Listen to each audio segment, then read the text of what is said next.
Okay, currently we're in the midst of Oktoberfest season, and as you know, I've already reviewed the Oktoberfest-Marzen beer from Eyinger, which is authentically in Germany. This one is from Pennsylvania. This one is from our friends at Victory, once again, in Downingtown.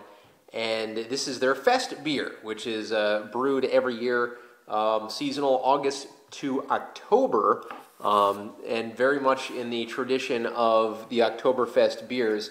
Uses two-row German Pilsner malts, as well as the Munich and Vienna malts, so very authentically German, and Austrian as well.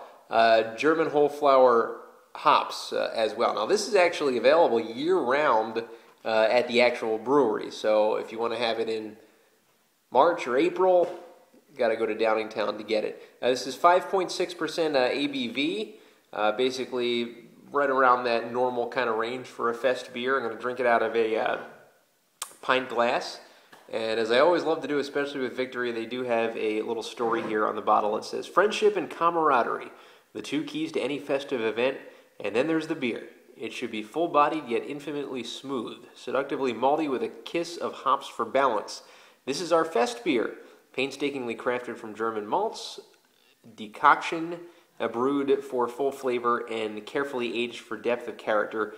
Gather with your friends for a festive moment of victory. Again, from Bill and Ron. Here's the label art of Victory Fest beer. I always love the label art for Victory. This one, not the biggest fan of. Usually they do something a little more intricate that kind of piques the mind. However, the beer is the important thing. So let's open up Victory Fest beer, and we'll pour it into a pint glass. I don't have the boot again, which I really need to get one of those boot glasses one of these days. And it'll pour a very multicolored, almost orangish body. And you'll see the head a little off-white as well. Basically standard color for any kind of Oktoberfest Marzen beers. Definitely can see this in 64 ounces on a huge stage of an Oktoberfest celebration, which is good as a start. So appearance, very, very much like any other standard Oktoberfest beer. As I mentioned, we'll grab the aroma. A little more citrusy than I expected. The Eyinger was very malty, very almost a little bit light on the caramel side. This one definitely has a distinct, almost IPA smell, but not, maybe a tiny hint when I say that, but definitely a citrusy tone to this, and that just could be the way it's brewed, or maybe it's just how the specific malts are conjoining. So grab a taste.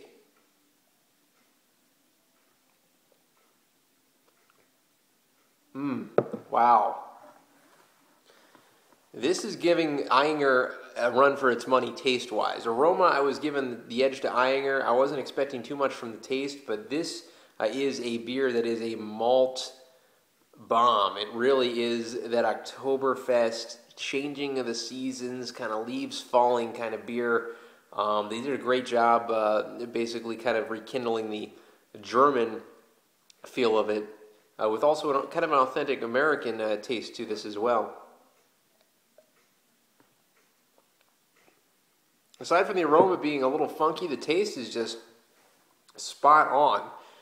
A little bit weirded out by the aroma, but I mean, I can't really think of the last beer I've had where the aroma and the taste are so different than this one. Did a great job with it, though. I could definitely see this being a drinkable beer. Definitely recommend a case. Not too expensive, maybe $30, $35 for Victory Fest beer. That's what it runs in Pennsylvania. I will give this one an 8.5 out of 10.